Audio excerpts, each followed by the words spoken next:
Një pallat u përfshi nga flakët pas ditën e të martës në Tiranë, ndërsa ngjarja ndodhi në zonën tek farmacia 10 përballë spitalit Nën Tereza. Zjarri që u përhap me shpejtësi, duke bërë shkrumpej pallatin shumë katësh, ka sjell frikë tek qytetarët e Vlorës, të cilët shprehen të jetë të trishtuar në lidhje me këtë ngjarje të rëndë, por gjithashtu thonë se duhet të ketë kontrolle edhe në qytetin bregdetar të Vlorës, sa i përket cilësisë së ndërtimeve. Qytetarët mendojnë se edhe në Vlorë mund të ketë objekte që kanë probleme teknike, ndaj thonë se duhet të ketë një kontroll të rreptë të tyre.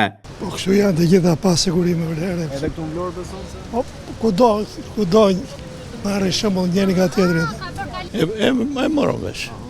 Si ku duke ngjarje? Po ngjarje pazakonshme që ati themi asaj. Ju shton frikën edhe për ndërtimet në Vlorë? Nuk e di se si ndërtohen në Vlorë, po ajo është një ngjarje jashtëzakonshme që solli shqetësime për njerëzit. Inshallah të mos ndodhi këtu në Vlorë, edhe të mos kemi gjëra të tilla. Shumë gjë investire rënd për banorët.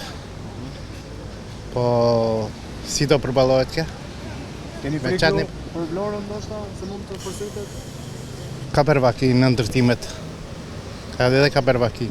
Gjatë punimeve me shtrimet e saletave. Pra jemi të rrezikuar. Po, të rrezikuar në pallatet po. Pse apo nuk punohet me cilësi? Po është punë korrendit.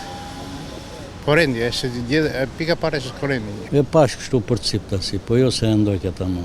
Pra, ju sjell frikë apo shqetësim se mund të përsëritet në Vlorë? Jo, mua nuk më sjell as frikë as shqetësim. Më sjell fakti që ne e kemi si punë pulës. Kur i vjen veza, kërkon furrikun. Në qoftë se nuk ka rrugë, s'ka sistem urbanistik. Çfarë duhet bëhet?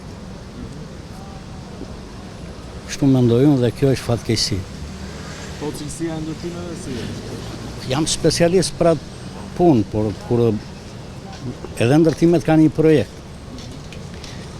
Edhe ata që janë inxhiniera, specialista, projektus dhe zbatus, në qoftë se nuk zbatojnë parametrat, kjo kuje do jetë kudo, ku ngrihen ndërtime me këtë natyrë. E vërteta është ajo që sistemi i bllokimit të pallateve është prezente në çdo vend. Realisht duhet hapen. Qëndron kjo. Po nga ana teknike si nuk janë zbatuar. Normal që janë zbatuar, sepse zjarr fiksa duhet kaloj, ambulanca duhet kaloj. Ne ishim prezent pamrem kur dëgjojmë atë problemin asaj foshnjës 2 vjeç, që normalisht shqyr që atje shqyr në kuptimin e fjalës që hyri automjeti, pa problemi i ndodhi fatkeqësi që të gjithëve na dëmbi. Rrugë duhet jenë të hapura, ambulanca duhet futet, zjarr fiksa duhet futet. Në rast se arrim të kuptojnë që duhet jetojmë në këtë vend, duhet i lëm rrugë të hapura. Po cilësia e ndërtimeve vet? Cilësia e ndërtimeve pastaj vlen për dëshiruar, po problemi është tek inxhinierët të cilët e menaxhojnë këtë punë ose kontroll.